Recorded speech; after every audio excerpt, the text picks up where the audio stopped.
The disaster, KXAN found a blind spot. The Blanco River had no stream gauges for miles before Wimberley.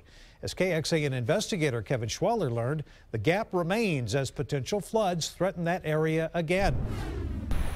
I sit here and watch out the window and look at the river and go, okay, is it going to come up any further?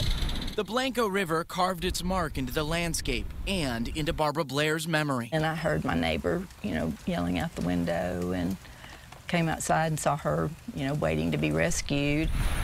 Barbara says she got some notice, but emergency crews also didn't have information from gauges like this to tell how high the river was before it swept by her home. I think we need that so that we can tell what's happening and get some warning. Still, crews have not installed any new gauges upstream on the Blanco River. The first one downstream from Barbara's house on Ranch Road 12 in Wimberley. This area here. Counties, cities, and other agencies do have a plan. 5 upstream gauges along with 8 new rain gauges. Now the major players have to figure out how to pay for the idea. It's very much a cooperative investment, and therefore that takes time for cooperators to bring their resources to the table. We didn't have much warning. Barbara hopes the gauges come before the next flood.